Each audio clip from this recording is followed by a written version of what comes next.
बिस्मिल्लाहिर्रहमानिर्रहीम। नाज़रीन अस्सलाम वालेकुम। सिटी 5 न्यूज़ पे मैं हूँ आपकी मेज़बान समीना ठाकर। नाज़रीन, जावाला से आज एक लोक दास्तान लेके मैं आपकी खिदमत में हाजिर हूँ। दास्तानों में से मिर्ज़ा साहिबा को एक ख़ास मकाम हासिल है। तारीखदान मियां नूर मोहम्मद चेरा की लिखी गई किताब तारीख जंग सयाला के मुताबिक मिर्ज़ा साहिबा का ताल्लुक पीर की 11वीं पूछ से था। जंग के नवाही मौजा सत्याना की बुनियाद रखने वाले सती खान के यहाँ बेटे खेबा खान यानी साहिबा का बाप की पैदाइश हुई, जिसके 3 माह बाद उसकी बीवी वफात पा गई। इकलौते बच्चे की परवरिश के लिए वार्ड सुलेमान से मरल ख़ानदान की खातून नूर बीबी को बुलाया गया, जिसने अपनी बच्ची फतेह बीबी यानी मिर्ज़ा की माँ के साथ खेबा खान को भी दूध पिलाया और ये दोनों दूध शरीक बहन भाई बन गए। सियाल सरदार सोम गाजी खान ने मौजा खेबा की बुनियाद रखने पर सरदार खेबा को खान के खिताब से नवाजा। फतेह बीबी ने जब ये सुना कि उसका दूध शरीक भाई एक सरदार बन गया है तो उसने अपने कम उम्र बेटे मिर्ज़ा को उसके पास तालीम और तरबियत के लिए भेज दिया। यूँ मिर्ज़ा और साहिबा एक मदरसे में तालीम हासिल करने लगे और कम उम्री से ही एक दूसरे को पसंद करने लगे।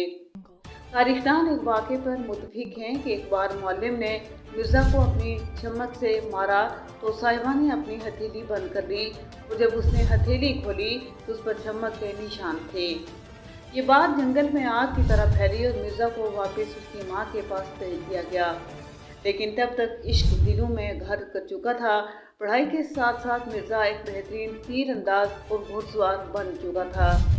साहिबा के एक मुलाजिम के ज़रिए मिर्ज़ा का इससे राब्ता था जिसका नाम तारीख में करमो मिलता है।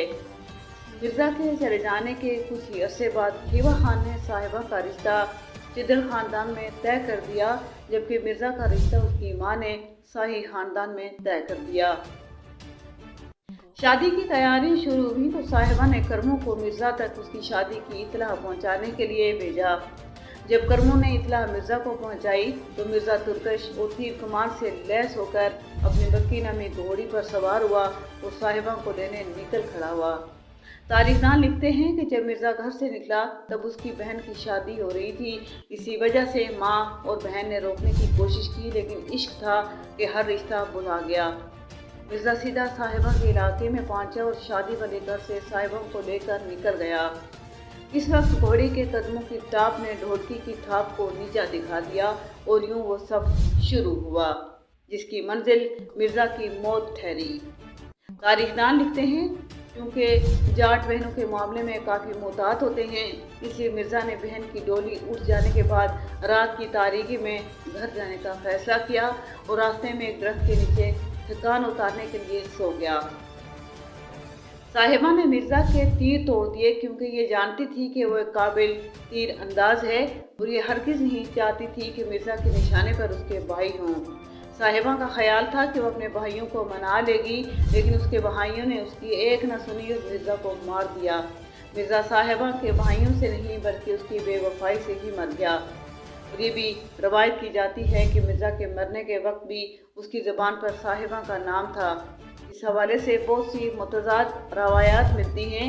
कुछ के मुताबिक साहिबा मिर्ज़ा को बचाते हुए जान की बाजी हार गई और कुछ के मुताबिक उसके भाई उसे महल वापस ले गए और वहाँ पर उसे मार दिया गया।